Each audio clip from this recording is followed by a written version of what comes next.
안녕하세요. 오늘의 사연입니다. 구독과 좋아요 한 번씩 부탁드릴게요. 바로 사연 시작하겠습니다.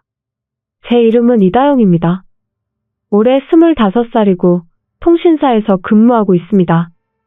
직장 생활 2년 차이고 엄마, 외할머니 이렇게 셋이서 살고 있습니다. 할머니는 옛날부터 눈치가 빠르고 신기가 있는 것 같아요. 날씨가 화창한 날에도 할머니가 좀 이따가 비 내릴 거야. 라고 말하면 날씨가 갑자기 나빠지는 일은 다반사입니다. 제가 초등학교 때 전학 온 지 얼마 안 된 친구를 집으로 초대한 적이 있었어요. 그때 할머니는 안녕. 이라고 인사하면서 약간 어두운 얼굴을 했습니다. 할머니, 무슨 일이야? 라고 제가 물어도 할머니는 아무것도 아니야. 라며 미소 지을 뿐이에요. 할머니의 어두운 얼굴이 마음에 걸리던 참에 그 친구 아버지가 하시던 회사가 부도가 나며 가족 모두가 야반도주한 것입니다. 그리고 제가 고등학교 1학년 때부터 대학 졸업 전까지 사귀었던 남자친구를 소개했을 때도 할머니는 어두운 얼굴로 남자친구랑 이제 헤어져야 할 때가 됐어. 라고 나지막하게 말하셨어요. 할머니 왜 그래? 남자친구 착하고 엄청 성실한 사람이야. 제가 할머니에게 그렇게 말해도 할머니는 말없이 고개를 저을 뿐입니다. 할머니에게 남자친구를 소개한 지 일주일 정도 지났을 무렵에 어떤 여자에게 갑자기 전화가 와서 그가 저 이외에 다른 두 여자와 3달이 걸치고 있다는 걸 알려줬습니다. 3달이 걸치며 만나고 있는 여자들은 모두 고등학교 동창으로 서로 욕하면서 남자친구를 갖겠다고 싸웠다고 합니다. 저는 전화를 받고 그와 헤어졌었기 때문에 진흙탕 싸움에 휘말리지는 않았어요. 어머니는 제가 어렸을 때 아버지와 이혼하셨는데 그때도 할머니의 예감이 적중하셨어요. 부모님의 결혼을 축복했을 할머니가 제가 태어난 직후부터 갑자기 착잡한 표정을 지었다고 합니다. 사위랑 얼마 못 갈지도 몰라. 할머니가 어머니에게 그런 말을 중얼거리자마자 아버지의 외도가 발각되었습니다. 상간녀와의 사이에서 아이가 태어났고 아버지는 그 여자와의 생활을 선택한 것입니다. 그 후 저는 어머니와 할머니에게 사랑의 손길로 자랐어요. 저는 열심히 일해서 그동안 키워주신 어머니와 할머니께 꼭 보답하고 싶었어요. 그렇게 생각하고 있던 순간 저는 몸 여러 곳에서 이상 신호가 느껴지기 시작했습니다. 우선 밥을 먹을 때 오른쪽 턱에 전기가 통하는 것 같은 통증이 나타났습니다. 바닥에 뒹굴고 싶을 정도로 찌릿찌릿한 통증이 느껴졌어요. 그러다 갑자기 멈추지만 다시 입에 뭔가가 들어가면 극심한 통증이 느껴졌어요. 그런 증상을 반복하다가 얼마 지나지 않아 결국 입을 벌릴 수 없게 되었습니다. 입을 벌리면 턱 관절에서 우두둑 소리가 나며 극심한 통증이 느껴졌어요. 이 때문에 밥도 먹지 못하게 되고 통증이 정말 심할 때는 물만 겨우 먹을 수 있었어요. 체중이 급감한 것과 동시에 심한 위통과 배땡김이 생겼어요. 뭘 제대로 먹을 수 없기 때문에 일에 집중할 수 없을 정도로 머리가 돌지 않아 멍해졌어요. 저는 이대로 아무것도 먹지 못하고 일도 할 수 없게 되는 게 아닌가. 그런 불안함이 뇌리를 스쳤고 더욱 더 일에 집중할 수 없게 되었습니다. 요즘 안색이 안 좋네. 병원에 한번 가보는 게 좋지 않겠어? 직장 동료의 말처럼 병원에 가보기로 했어요. 하지만 어느 병원으로 가야 할지 모르겠어요. 그런 저에게 동료가 솜씨 좋은 의사를 안다며 동네 정형외과를 알려주었어요. 뼈튼튼의 병원? 동네에 그런 곳이 있는지 전혀 몰랐어. 구석진 데 있는 병원이야. 그래도 실력은 꽤 좋다니까. 아픈데 금방 낫게 해줄 거야. 동료의 말 따라 가본 곳은 낡고 오래돼 보이는 건물이었어요. 하지만 안으로 들어가자 좁은 대기실에 많은 환자가 진료 순서를 기다리고 있었습니다. 저 예약은 안 했고 여기 처음 왔는데요. 진료 가능한가요? 조심스럽게 접수처에 있는 여자분에게 말했더니 저희 병원은 예약 우선이라 대기 시간이 있는데 기다리시겠어요?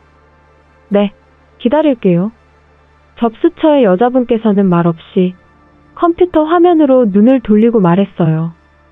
지금 대기자가 많아서 4시간 정도 기다리셔야 할 것 같아요. 정말 괜찮으시겠어요? 네? 4시간이나요? 근데 온 김에 진료받고 가야지. 기다렸다가 진료받을게요. 제가 병원에 도착한 것은 아침 10시.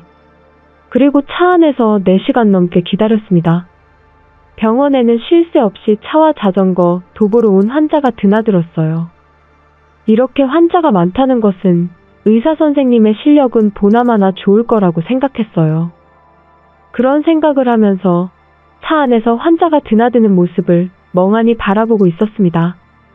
병원은 오전 진료를 마치고 오후 진료 시간을 맞이했습니다. 결국 저를 부른 것은 내원 후 5시간이 지난 오후 3시였어요.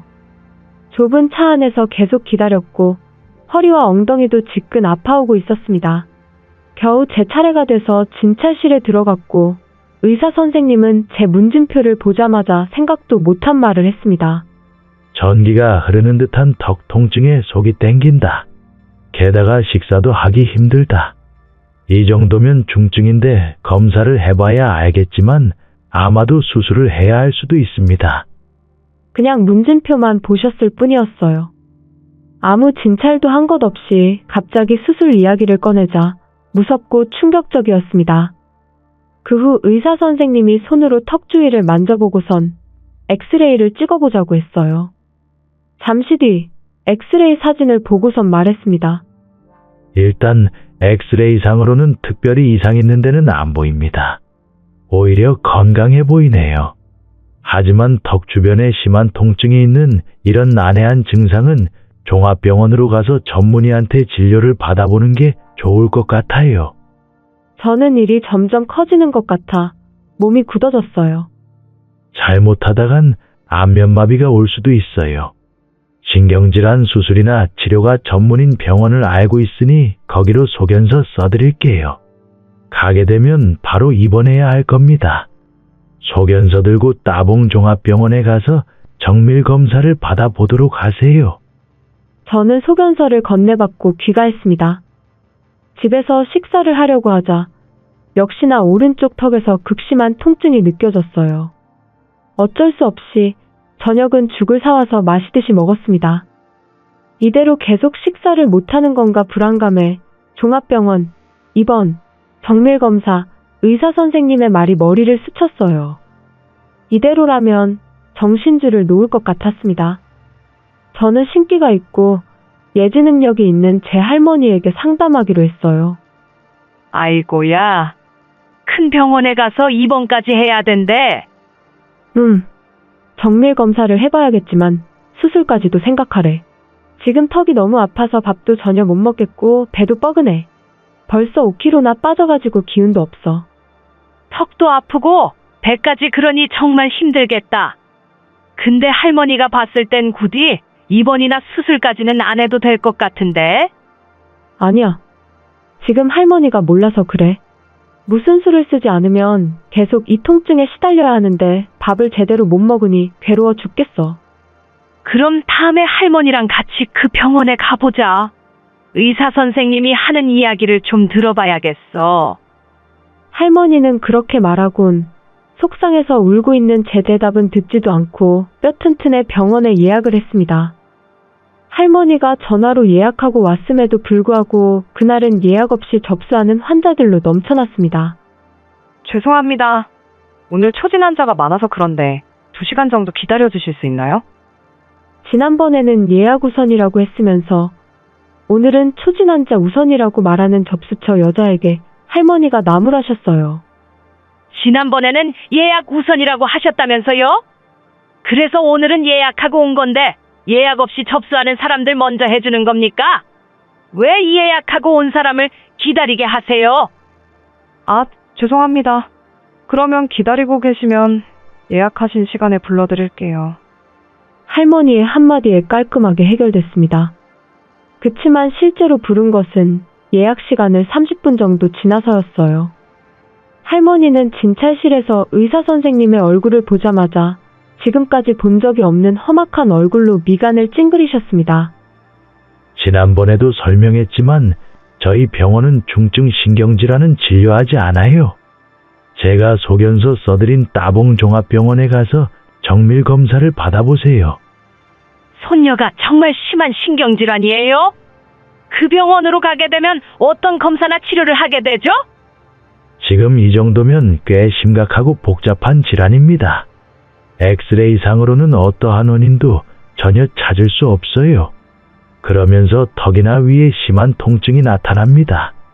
근본 원인을 찾으려면 종합병원에서 전문적인 정밀 검사를 하지 않으면 늦을 수도 있습니다.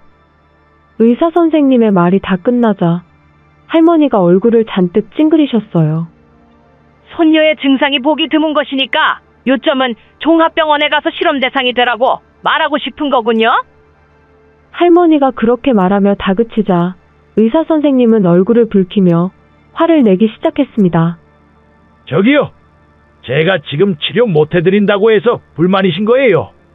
괜한 트집 잡고 진료 방해하시면 여기 계신 다른 환자분들께 민폐입니다. 어서 돌아가 보세요. 돌팔이 같은 의사 주제에 알지도 못하면서 화를 내고 있어? 우리 손녀 멀쩡하거든. 할머니는 침을 튀기며 역정을 내시고는 제 손을 붙들고 병원을 나왔습니다. 할머니, 내가 멀쩡하다니? 그게 무슨 말이야? 나 꾀병 아니고 밥도 못 먹을 정도로 턱이 진짜 아프다니까? 제가 다 죽어가는 소리로 아무리 말해도 할머니는 들은 척도 하지 않으셨어요. 저는 잔뜩 짜증이 난 채로 집에 돌아왔습니다. 그리고 며칠이 지났어요. 할머니께서 지난번에 미안해 하시면서 어느 두 병원의 전단지를 저에게 주셨어요. 이 턱관절병원에 굉장히 실력 좋은 선생님이 있어. 그리고 여기는 통증의학과 의원이야. 말 그대로 통증을 없애주는 병원이지. 둘 다 괜찮은 데니까 한번 가봐. 턱관절? 통증의학과? 할머니 그러면 여기 가면 나을 수 있다는 말이지? 고마워. 그럼 연차 쓰고 한번 가볼게. 저는 할머니의 영험한 능력을 믿고 알려주신 병원에 가봤어요. 그 턱관절 병원에서 3D 엑스레이를 찍자마자 턱관절 중이네요. 여기가 관절이 좀 닳았는 게 보이네요. 피로가 많이 쌓이거나 스트레스가 심하면 발병하는 사람이 많아요. 치료의 일환으로 증상을 완화시킬 수 있는 마우스피스를 처방해 주셨어요. 즉시 효과가 나와 증상은 많이 호전되었지만 전기가 통하는 듯한 통증은 계속되었습니다. 다음으로 간 곳은 통증의학과 의원이었어요. 의사 선생님은 진찰을 하고선 3차 신경통이라고 했습니다. 지금 찌릿찌릿한 거 3차 신경통이에요. 일반 진통제는 효과가 없고 따로 약을 처방해 드리겠습니다. 특별한 내복약을 처방해 주셨어요. 그 후 3주 정도 계속 통원 치료를 받아 제 턱의 통증과 배당김은 거의 완치되었습니다. 각각의 의사 선생님 말처럼 저는 일이 고되거나 스트레스 등의 이유로 자고 있는 동안에 이를 갈게 되었던 거였어요. 그 이갈이로 오른쪽 턱관절에 작은 차이가 생겼고 신경과 혈관이 접촉해 3차 신경을 자극해 심한 통증이 생긴 거였습니다. 결론은 입원이나 수술은 필요 없었어요. 훗날 저는 첫 번째 병원을 소개해준 동료에게 이야기를 들었어요. 뼈 튼튼해 병원 의사 괜찮았어요? 저번에 제가 진료했을 때는 치료 못 해준다고 종합병원에 가서 정밀 검사 받으라고 하던데요. 제가 말하자 동료의 표정이 안 좋아졌어요. 그 의사요? 부모님이 이 동네에선 제일 잘한다고 하도 칭찬하시길래 정말 그런 줄 알았죠. 그런데 얼마 전에 저도 손가락 아파서 병원 갔었는데 복합골절이라면서 큰 병원 가보라고 해서 좀 이상하길래 다른 데 가봤더니 보자마자 인대가 늘어난 거라고 하던데요. 그렇게 말하며 동료는 손가락 깁스를 한 검지를 보여줬습니다. 그냥 손가락 다친 걸로 복합골절이라고 했어요? 그러니까 말이에요. 하도 이상해서 알아보니까 그 의사가 환자를 받는 게 아니라 자기 신자를 늘리는 것 같아요. 뭐 의사 말이라면 무조건이라고 믿는 사람들도 있고 저희 부모님도 그런 사람 중 하나였나 봐요. 저는 동료의 말을 듣고 그저 아연실색했습니다. 그토록 많았던 환자가 모두 그 의사의 신자였던 겁니다. 도대체 어떻게 진료를 하면 환자가 신자가 되는 걸까요? 아무튼 괜히 헛걸음만 하게 해서 다영씨 미안해요. 하지만 거기도 이제 조만간이에요. 라고 말하며 동료는 핸드폰 화면을 보여줬습니다. 그 화면에는 뼈튼튼의 병원의 후기가 표시되어 있었어요. 후기들이 최근 들어 점점 안 좋아지고 있었어요. 자기만 믿고 치료받으면 완치할 수 있다고 했는데 그게 몇 년째 낫질 않는다. 대충 치료하다가 안 될 것 같으면 다른 병원으로 보내버린다. 어떤 증상이라도 종합병원에 맡기면 된다고 생각하는 최악의 의사다. 몇 년 전까지만 해도 친절하게 치료해 주셨는데 요즘에 가면 따봉 종합병원으로 가서 정밀 진단 받으라고 한다. 돌팔이에다가 종합병원 앞잡이다. 안 좋은 소문을 들은 의사가 직접 해명글을 남겼어요. 옛 동료가 근무하는 따봉종합병원과 연계해서 진료를 실시 중이며 환자가 많이 증가하고 있습니다. 조기 치료를 위해서라도 진료 연계를 양해해 주시기 바랍니다. 의사가 남긴 글은 불난 집에 기름 붓는 꼴이었습니다. 돌팔이 의사의 핑계. 환자 나눠 먹기잖아. 저는 환자에게 최적의 진료를 위해 제안하고 있을 뿐 선택은 본인이 하시면 됩니다. 환자 나눠먹기라는 말은 들을 이유가 없습니다. 인터넷상에서 환자와 의사의 치열한 기싸움이 벌어졌습니다. 그로부터 몇 달 후, 대충 진찰하더니 결국 나락으로 가는구나. 병원이 문 닫는다는 소문을 들었습니다. 도대체 할머니는 한번 보기만 했는데 이런 것들을 어떻게 알아차렸는지 신기했습니다. 할머니는 옛날부터 사람 한 번만 봐도 다 알 수 있지?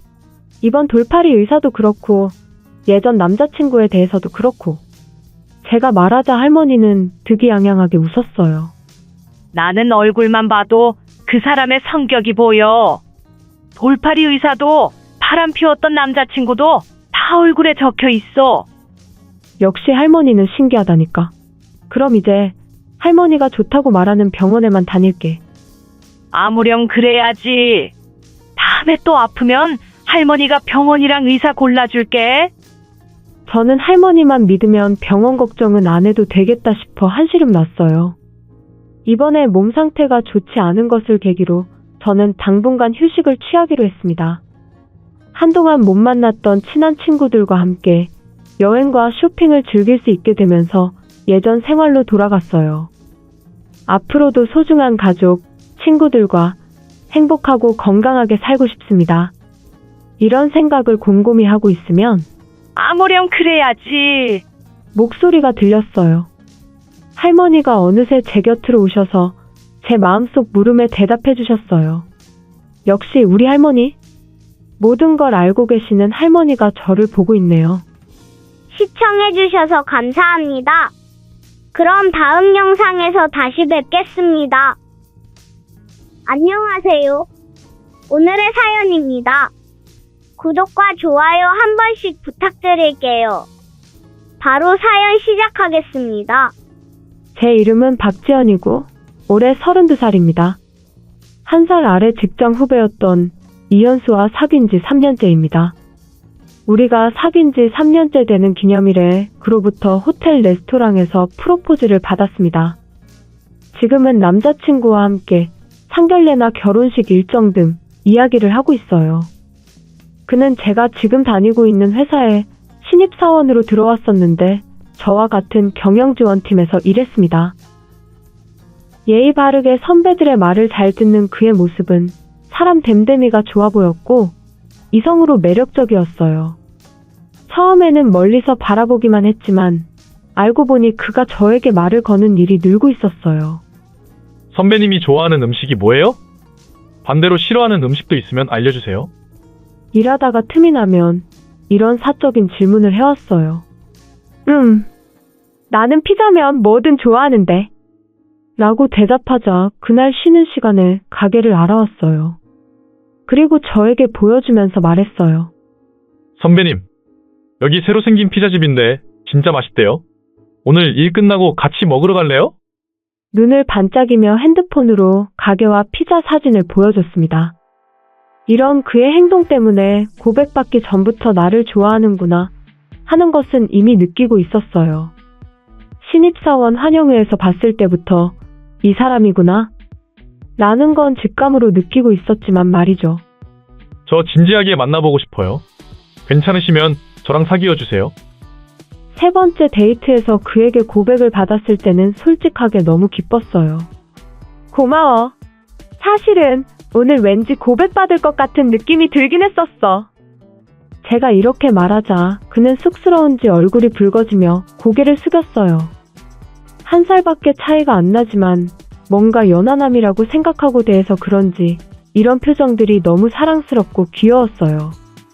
그와 사귄 지 3년이 지난 지금도 그의 적극적인 애정 표현과 귀여움은 여전했습니다. 매년 제 생일이나 기념일에는 제가 갖고 싶다고 말한 걸 기억해뒀다가 깜짝 선물해주고 분위기 좋은 레스토랑에 데려가주고 제가 아이처럼 기뻐하면 세상을 다 가진 것 같은 훈훈한 미소를 지어주는 게 너무 좋았어요. 그래서 프로포즈를 받았을 때도 고민할 것도 없이 바로 오케이 했어요. 저를 아껴주는 그와 행복한 결혼 생활을 할 수 있다고 믿었기 때문입니다. 결혼을 약속한 상황에서 조금이라도 빨리 함께 살기 위해 신혼집을 서둘러 구하고 결혼식 전에 동거부터 시작했어요. 이제 결혼식을 하기만 하면 되는 거죠. 그런데 이때부터 남자친구, 아니, 남편의 모습이 확 달라졌어요. 제가 말을 걸어도 남편은 제가 귀찮은지 무시하기 시작했어요. 우리 결혼식 말인데. 나 지금 피곤해. 나중에 말하자. 남편은 저에게 등을 돌린 채 퉁명한 목소리로 말했어요. 집에 있어도 계속 핸드폰으로 게임만 하고 있어서 저희 부부 대화가 없었어요. 도저히 신혼 같지 않은 냉랭한 기운만 집안을 채웠습니다. 이번 주말에 우리 어디 놀러 갈까? 나 삭신이 쑤셔. 그냥 집에서 푹 쉬게 해줘. 라며 늘어지며 말해요. 딱히 몸을 쓴 것도 없으면서 삭신이 쑤시다니. 아무튼 결혼 전에는 쾌활하고 활동적이었는데 완전히 사람이 변했습니다. 왜 이럴까? 나름대로 추측을 해봤어요. 남편은 저와 약혼할 때 경영지원팀에서 인사팀으로 부서 이동을 하게 되었어요. 동거한 지 얼마 되지 않아 새로운 일에 적응해야 하는 상황이었죠. 아마도 새로운 생활을 해야 하니 혼란이나 부담을 느끼고 있었을 거예요. 처음 하는 일이라 실수도 많이 할 거예요. 저는 그렇게 생각하고 남편이 편하도록 최대한 맞춰주려고 했습니다. 하지만 저에게 하는 말들이 점점 거칠어져 갔어요. 퇴근 후 집에 와서 식탁을 한번 쳐다보고서는 뭐야? 아직 밥도 안 했어. 왜 이렇게 느려? 뭔가 저에게 화풀이 하는 듯 한숨을 깊게 쉬어요. 미안해. 나도 오늘 바빠서 조금 전에 막 들어왔어. 지금 쌀 씻고 있으니까 조금만 기다려줘. 밥 같은 건 떨어지기 전에 미리미리 해둬야지. 진짜 답답하네. 어른들이 생긴 대로 산다더니만 곰처럼 느려터져가지고. 앞으로 이런 곰탱이를 매일 보고 살아야 하다니. 내가 콩깍지가 단단히 씌어서 왜 그랬을까? 진짜 미쳤지. 미쳤어. 이게 그 상냥했던 그 사람인가요? 저는 분노나 슬픔보다는 믿을 수 없다는 생각이 들었습니다. 그동안에는 저를 정말 아껴줬고 싸울 때도 이렇게 심한 말을 한 적이 없어요. 이날을 기점으로 남편이 저를 대하는 태도는 더욱 심해져 갔습니다. 저를 할매, 라고 부르기도 하고 빨리빨리 움직여. 아줌마. 라며 집안일을 재촉하기도 합니다. 저는 남편과의 결혼을 취소할까 진지하게 생각했어요. 하지만 당장 다음 달에 결혼식이라 지금부터는 식장 취소 수수료도 발생합니다. 그리고 무엇보다도 우리의 결혼을 축하해주고 있는 가족, 친척들이 무척 혼란스러울 거예요. 도대체 어떻게 해야 하는 걸까요? 지금 이 타이밍에 이혼해도 되는 걸까요? 여러 가지로 불안과 망설임을 느끼고 있던 참에 여동생에게서 전화가 왔습니다. 여동생 이름은 박지혜이고 저보다 2살 어리고 피부과 의사를 하고 있어요. 여동생한테 전화가 오다니 신기했어요. 일이 바쁘다며 여동생은 의대를 졸업하고 나서 특별한 일 없으면 연락을 하지 않아요. 오랜만이네. 잘 지냈어? 요새 일은 잘 되고 있어? 전화를 받은 저에게 여동생은 가라앉은 목소리로 응. 뭐, 일은 잘 되고 있지. 동생의 목소리는 분명히 우울해 보였어요. 목소리가 왜 그래? 무슨 일 있어? 뭔가, 요즘 누군가에게 쫓기는 기분이 들어. 여동생의 말로는 여동생이 근무하는 병원의 직원 전용 출입구 밖에서 모자를 푹 눌러 쓴 누군가가 보인다고 합니다. 그리고 그 사람은 여동생이 도보로 지하철역으로 향할 때까지 따라온다고 합니다. 역에 도착하면 인파에 섞여 그 사람이 어디로 갔는지는 모르겠다고 하네요. 그런 상황이 약 한 달 정도 이어지고 있다고 합니다. 원장님과 상의해서 근무 시간을 조금 늦춰달라고 해도 그 사람은 매번 나타났다고 합니다. 경찰에 말해도 개인 사유지도 아니고 특별한 일이 발생한 게 아니기 때문에 해줄 게 없다고 했어요. 단지 순찰을 돌 때 조금 더 순찰을 강화한다는 말만 할 뿐입니다. 여동생은 일만 하고 연애에는 관심이 없어 따라다니는 사람이 있다는 건 좋은 징조가 아닐 거라고 느꼈어요. 저는 여동생의 이야기를 듣고 걱정이 됐습니다. 지금은 아무 일이 없지만 그냥 내버려 두면 위험한 일이 생길 수도 있어. 혹시라도 모르니까 다음에 흥신소에 한번 상담받아보자. 내가 같이 가줄게. 흥신소라. 언니 말대로 예방 차원으로 한번 제대로 알아봐야겠어.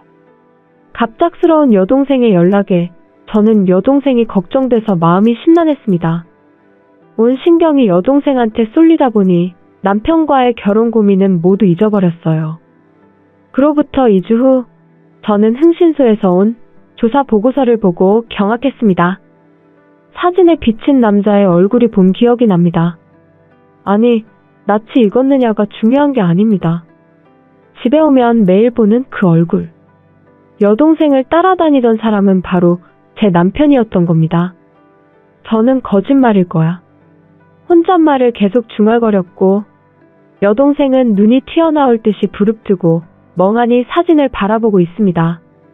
그 후에 여동생과 어떤 대화를 나눴는지 기억조차 나지 않습니다. 다음 날부터는 아무 일도 없었다는 듯이 일하는 것만으로도 지쳤습니다. 집에 있으면 감정적으로 남편에게 화를 낼 것 같아 친한 친구 집에서 지낸 것이 일주일 정도 지났어요.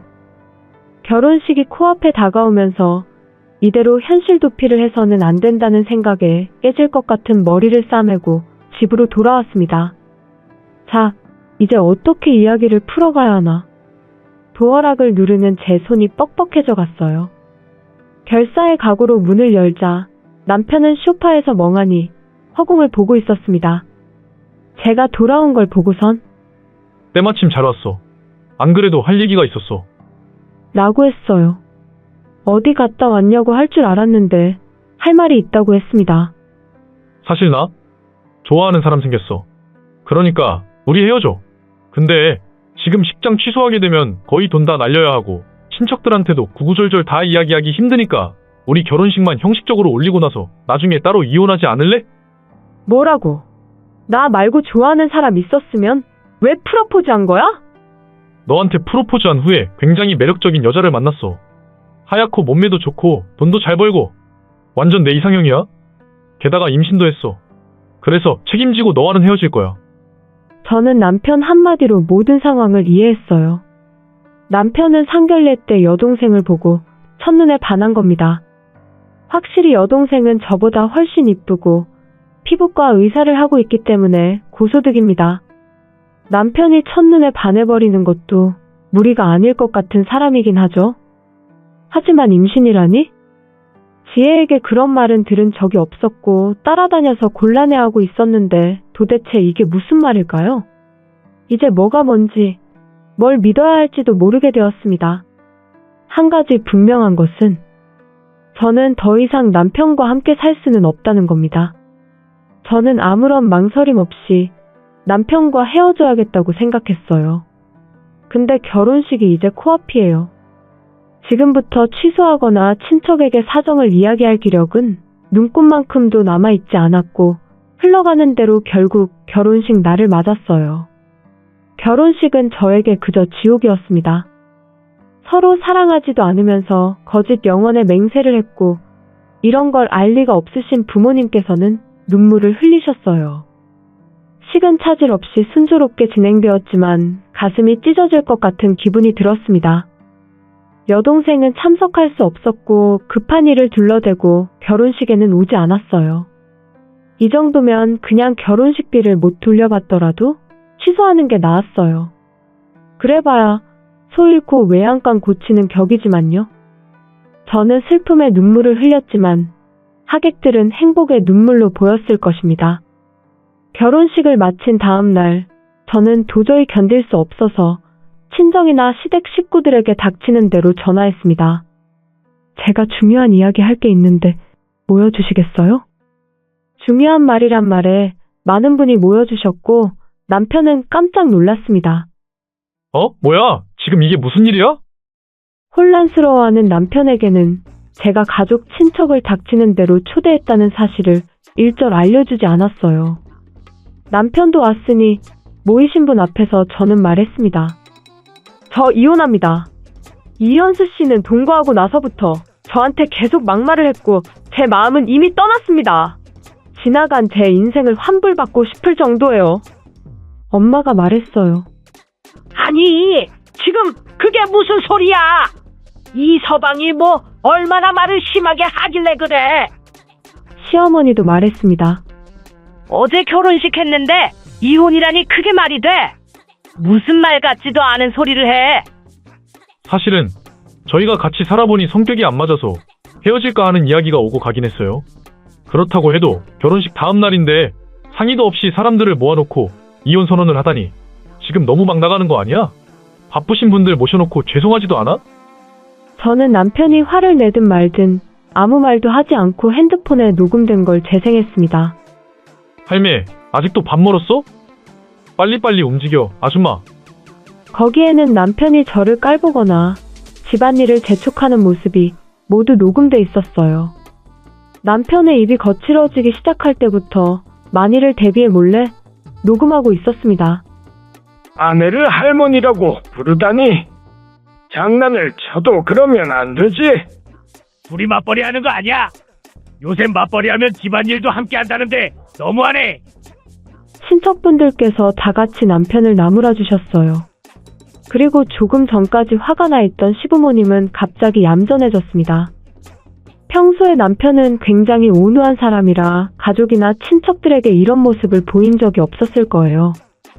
그 자리에 있던 모든 사람이 가시방석에 앉은 것처럼 심기 불편해했습니다. 너 원래 이런 성격 아니잖아. 이렇게 기분 나쁜 말들을 한 게 무슨 이유라도 있어서 아냐? 그래, 현수가 이렇게 화를 내면서 말하는 걸 거의 본 적이 없어. 며느리가 먼저 화나게 해서 아들이 그러는 거 아니야? 시부모님이 남편 편을 들며 말했고 남편을 쳐다봤어요. 아니요. 별로 이유 따위는 딱히. 남편은 말끝을 흐렸습니다. 정확하게 이혼의 이유를 말하지 않는 남편을 대신해서 제가 말했어요. 당신, 나 말고 또 좋아하는 사람이 생겼지. 그래서 나는 이제 안중에도 없으니까 나만 보면 짜증나고 화나는 거 아니야? 맞잖아. 그러면서 저는 흥신소 조사 결과를 테이블 위에 뿌렸습니다. 거기에는 여동생을 따라다니는 남편의 모습이 있었어요. 이게 뭐야? 쌍안경을 들고 남의 집 보고 있는 거야? 잠깐만. 여기 지혜가 사는 아파트잖아. 엄마가 아파트를 알아보고 절규했습니다. 미쳤어. 이거 다 치우지 못해. 신경질적으로 말하고 남편은 황급히 사진을 모으기 시작했어요. 사진들과 남편의 행동을 보고 친척 모두 인상이 일그러졌습니다. 이제 남편에게 도망갈 곳은 없어요. 그때 현관문이 열렸습니다. 죄송합니다. 제가 많이 늦었죠. 그러면서 거실로 들어온 건 제 여동생입니다. 모두 걱정스러운 표정으로 뭔가 입이 근질근질한 듯이 여동생을 바라봤어요. 하지만 누구 하나 뭐라고 말을 해줘야 할지 생각이 안 났겠죠. 저기, 다들 왜 저를 빤히 보세요? 제 얼굴에 뭐 묻었어요? 당황하는 여동생이 말을 했지만 아무도 대답하지 않았어요. 침묵을 깨고 말을 연 건 남편이었습니다. 여동생에게 달려들어 매달리며 말했어요. 지혜씨, 왜 절 무시해요? 임신해서 같이 살고 싶다고 했는데 너무한 거 아니에요? 무슨 말이에요? 지혜씨야말로 하나뿐인 제 여자예요. 운명의 실수로 만남의 순서가 바뀌어서 그렇지 이혼할 거니까 상관없어요. 지혜씨, 저와 결혼해주지 않겠어요? 여동생 앞에서 무릎을 꿇고 갑자기 프로포즈를 하는 남편입니다. 그 자리에 있는 모든 사람이 입을 벌리고 상황 파악을 못하고 있었어요. 여러분들 죄송합니다만 제가 막말 좀 할게요. 너 지금 미쳤어? 또라이 아니야? 우리 병원에 볼 일도 없으면서 계속 드나들다가 원장님한테 호되게 혼난 적 있죠? 저를 계속 미행하고 게다가 아이가 생겼다느니 당신 여자라느니 사기 좀 그만 치세요. 그렇게 외치고 여동생은 남편의 뺨을 힘껏 후려갈겼어요. 저는 손가락 하나도 만진 적 없고 멀리서 쳐다만 봤을 뿐인데 아이가 생길 리가 없다는 건 요새 초딩들도 다 알아요. 우리 부모님과 친척들은 아연실색했고 사촌은 재미있다는 듯 동영상을 찍었어요. 시부모님은 금방이라도 울 것 같은 얼굴로 고개를 푹 숙이셨고 시댁 친척들은 모두 한숨을 내쉬었습니다. 이놈의 자식이 집안 망신 다 시키고 있어. 언제부터 그딴 짓을 하고 다닌 거야? 정말 어디 미쳐서 도른 거야? 어서 당장에 사과하지 못해? 시아버지는 남편의 머리를 짓누르며 저와 여동생을 향해 무릎을 꿇었습니다. 남편은 반쯤 울면서 말했어요. 저 지혜씨 마음 다 알아요. 저 좋아하고 있잖아요. 우리는 운명이라니까요. 당신 끝까지 이러기야? 정말 돌았어? 이혼할 거니까 절대 두 번 다시는 우리 앞에 나타나지 마. 저한테 가까이 오거나 이상한 행동 보이면 바로 일일이 부를 거예요. 시아버지는 아직도 할 말이 있는지 계속 중얼거리는 남편의 목덜미를 잡고 질질 끌듯이 시댁으로 데려갔습니다. 훗날 저는 시부모님을 통해 남편과의 이혼을 진행할 수 있었어요. 그리고 시아버지에게서 사과의 말과 함께 거액의 위자료를 받았어요. 저랑 여동생에게 준다고 각각 준비해 주셨고 그 총액은 외제차를 2대 살 수 있을 정도였습니다. 정말 이렇게 많은 위자료를 받아도 될까? 조금 당황스러웠지만 그동안 남편이 해왔던 일을 떠올리면 충분한 금액이긴 했어요. 아마도 아들의 행동을 더 크게 문제 삼아 이를 키우지 말고 그냥 넘겨달라는 의미도 포함되어 있을 겁니다. 저는 직장 동료 몇 명이 남편과 헤어진 이유를 저에게 물었고 넌지시 이유를 말해줬어요. 지나친 언행들을 예로 들면서 말이죠. 결론적으론 사내의 소문이 쫙 퍼지면서 전 남편은 창피함에 자진해서 퇴사했습니다. 이것은 훗날 친척들에게 들은 이야기입니다만 전 남편은 시아버지가 절에 들어가서 정신 차리고 오라고 했답니다. 아무리 못났어도 아들인데 저렇게 망상에 빠져 사는 걸 볼 순 없으셔서 간절한 희망으로 스님께 부탁해서 절로 보냈다는데 스님께서 걱정하지 말라고 했다니 아마도 혹독하게 수행하고 있을 겁니다. 제발 정신 차릴 때까지 절대 절에서 속세로 나오지 않았으면 합니다. 아니면 속세와 연을 끊고 무소유의 길로 들어섰으면 좋겠네요. 한편 저는 이혼 후에 직장 동료에게 고백을 받았어요. 저는 잘 몰랐는데 뒤에서 저를 좋아하는 남자들이 있었다네요. 제가 이혼한 것을 기회라고 생각한 그가 먼저 마음을 표현했어요. 저기 전 남편 때문에 좀 피곤해요.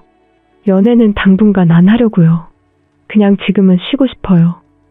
지금 당장 사귀자고 말하지 않을게요. 그냥 맛있는 거 먹고 싶을 때 말하면 제가 사드릴게요. 저에게 부담 주지 않고 천천히 제 마음을 기다려준 그가 고마워서 고민 끝에 마음을 받아주기로 했습니다. 이제는 조급해하지 말고 상대방이 정말로 나와 잘 맞는 사람인지 괜찮은 사람인지 시간을 갖고 잘 살피고 싶어요. 새로운 사랑을 하며 지난 아픔을 잊어보겠습니다. 시청해주셔서 감사합니다. 그럼 다음 영상에서 다시 뵙겠습니다. 안녕하세요. 오늘의 사연입니다. 구독과 좋아요 한 번씩 부탁드릴게요. 바로 사연 시작하겠습니다. 저는 올해 36살이고 남편과 5살 된 귀여운 딸이 있습니다. 딸이 유치원에 다니기 시작한 후에는 근처 편의점에서 시간제로 아르바이트하기 시작했습니다. 반복되는 매일이지만 저는 이 평범한 삶도 그럭저럭 마음에 들었습니다. 그런 저는 반년 전부터 어떤 일에 시달리고 있습니다. 아, 진짜 새언니. 이거 비싼 옷이라 다른 거랑 섞지 말고 따로 빨아야 하는 건데. 그러면서 약간 보풀이 생긴 옷을 저에게 보여주면서 불만스러운 얼굴을 하는 건 아가씨입니다. 결혼은 하지 않았는데 독신으로 살 거라나 뭐라나 아무튼 저보다 1살 어립니다. 아, 그래요? 그냥 빨래 바구니에 평소처럼 섞여 있어서 따로 빨아야 하는지 몰랐어요. 왜냐하면 이거 비싼 브랜드 옷이라서 당연히 알 거라고 생각하고 그냥 넣은 거죠.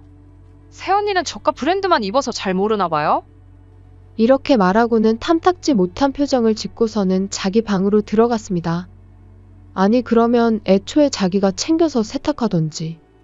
항상 이런 식입니다. 아가씨 입장에서는 제가 시키는 걸 해주는 게 당연하다고 생각하는 것 같고 호의로 세탁을 해주는 건데도 이런 말을 듣게 되네요. 정말 화가 납니다.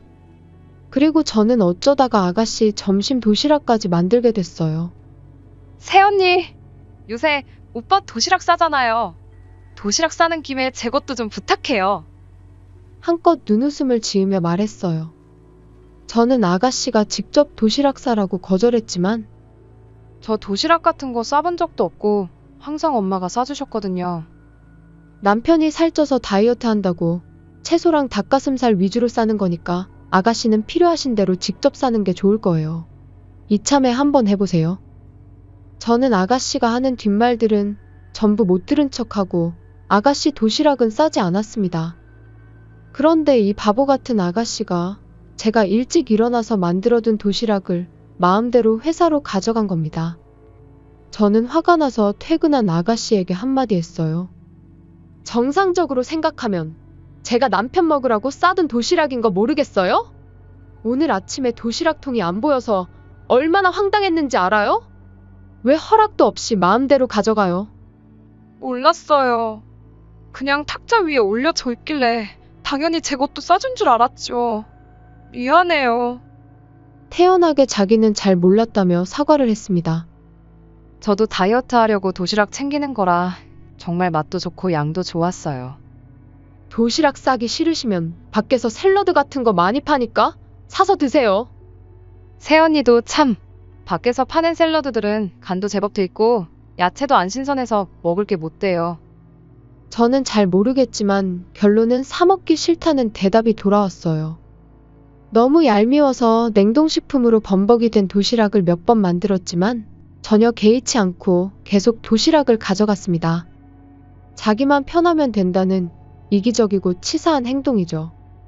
벌써 반년 전부터 우리 가족은 시댁에 들어와 동거하고 있어요. 여기 오고 나서 저는 상당히 짜증나는 일이 많아졌습니다. 남편에게 아무리 말해도 전혀 제 말을 들어주지 않아요. 짜증이 치밀어 씩씩거리면서 제가 집안일을 하고 있으면 며느라, 미안해.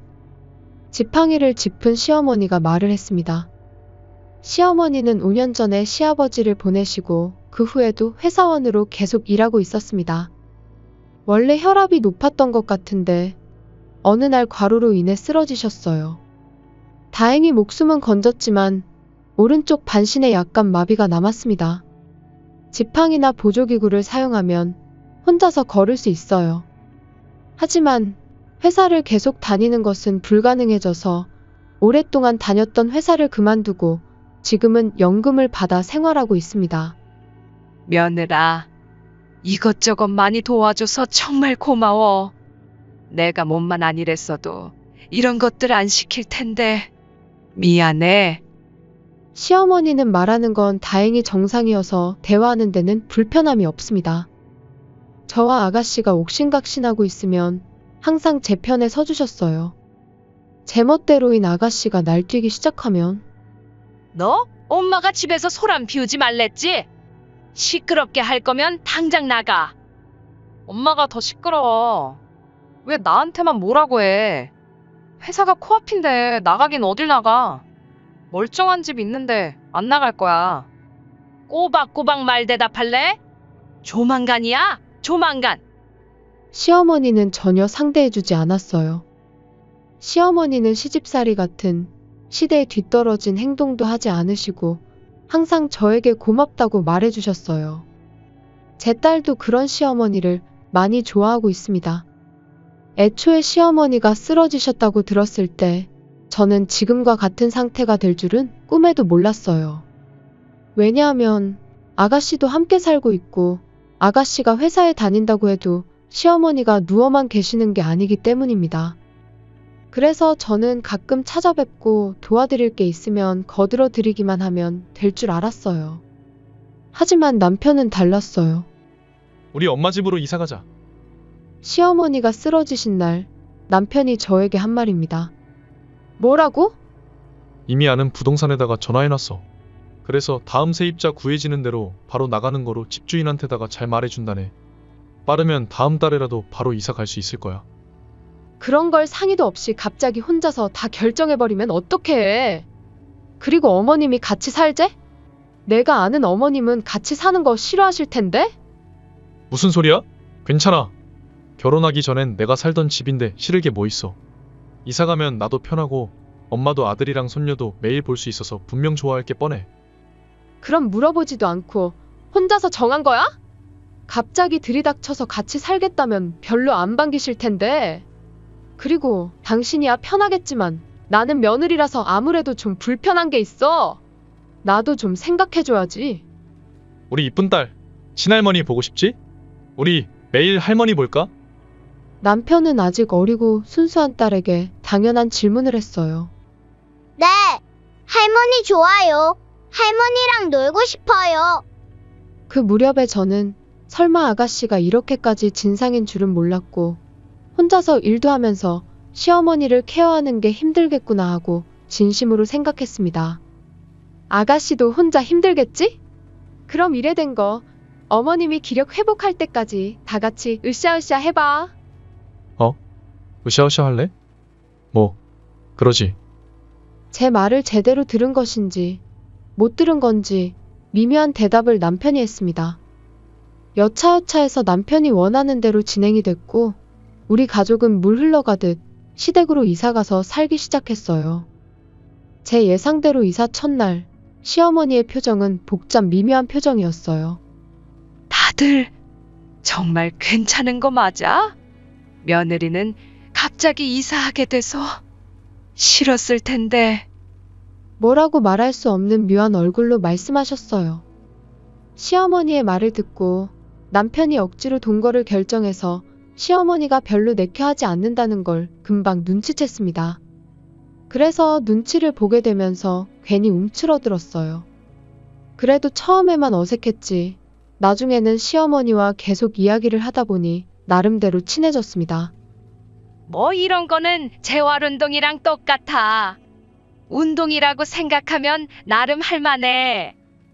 시어머니는 저녁 식사와 청소 등 집안일도 긍정적으로 생각하시며 솔선수범해 주셨어요.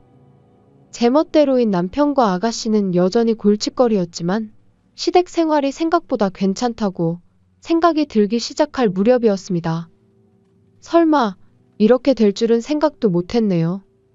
여보, 엄마 집에서 사니까 이제 내 용돈 좀 올려줘. 뭐? 무슨 말이야? 말 뜻을 잘 모르겠는데. 아니, 우리가 지금 엄마 집에서 살잖아. 그러면 관리비도 안 내고 TV나 인터넷비도 따로 내는 게 없잖아. 그러면 안 나가는 돈만큼 내 용돈으로 올려줄 수 있잖아. 남편은 얼토당토하는 소리를 해댔습니다. 예전에는 제가 알바를 시작해서 수입이 늘었으니 용돈을 당연히 올려줘야 한다며 억지를 부리기도 했었어요. 내 말 잘 들어봐. 여기 엄마 집에서 살면 다 공짜잖아. 내 말이 틀려? 당신이 말하는 공짜가 뭐야? 어머님 집에서 살긴 해도 식비나 생활용품 같은 건 우리가 지출하는 경우가 많아. 공짜 좋아하면 머리 까지는 거 알지?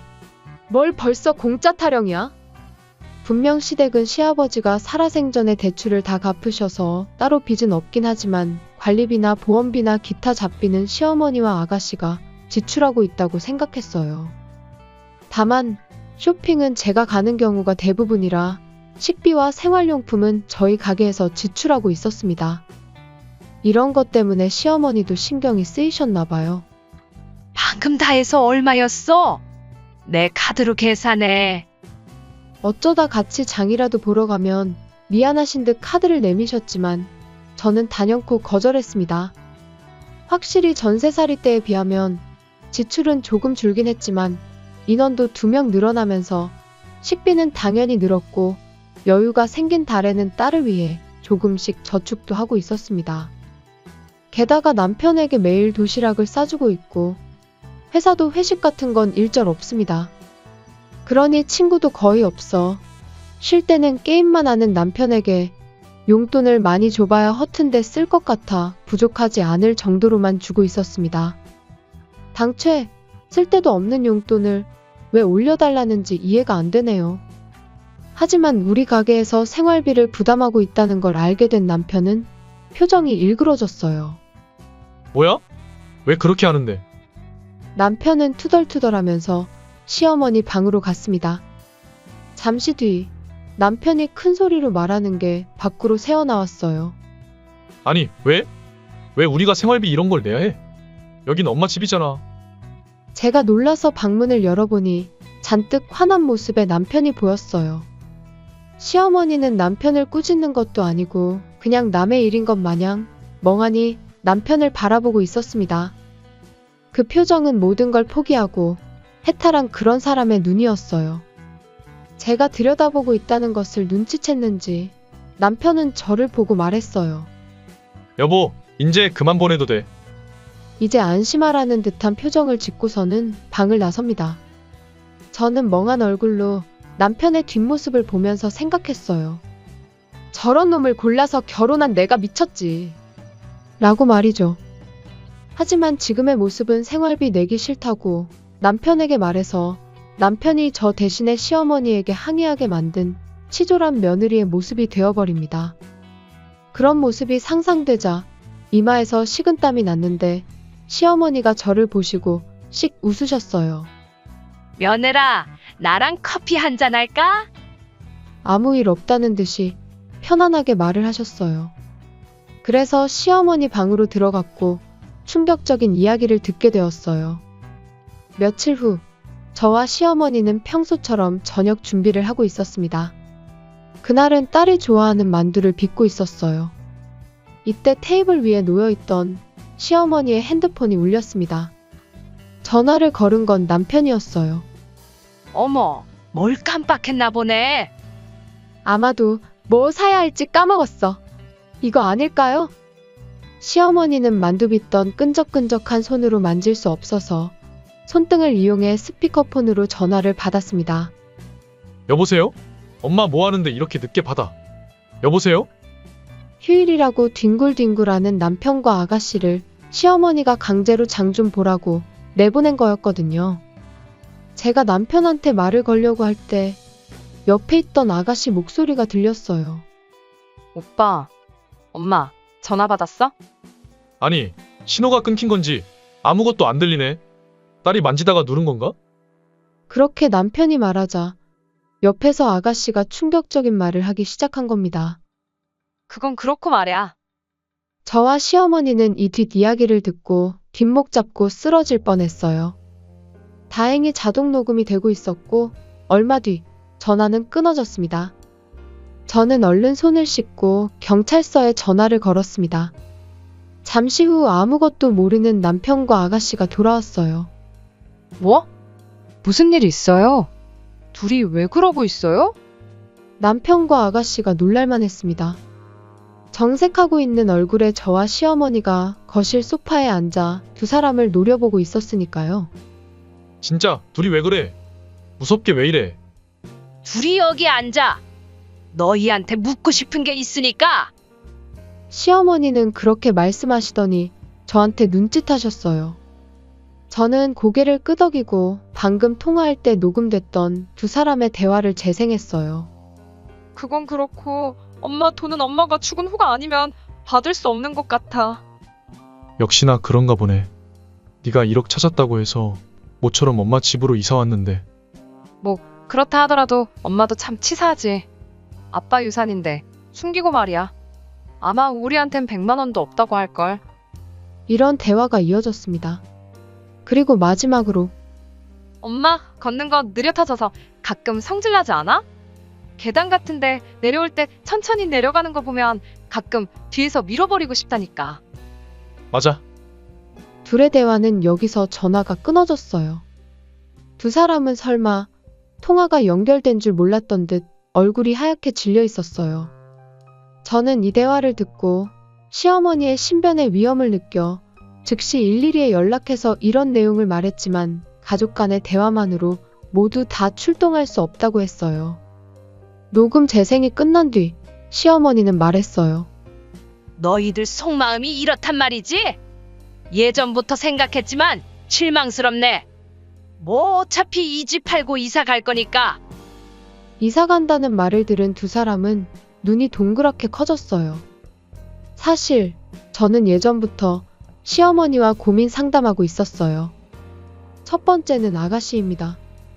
저는 시어머니에게 이 이야기를 들을 때까지 아가씨가 나름대로 생활비를 보태는 줄 알았어요.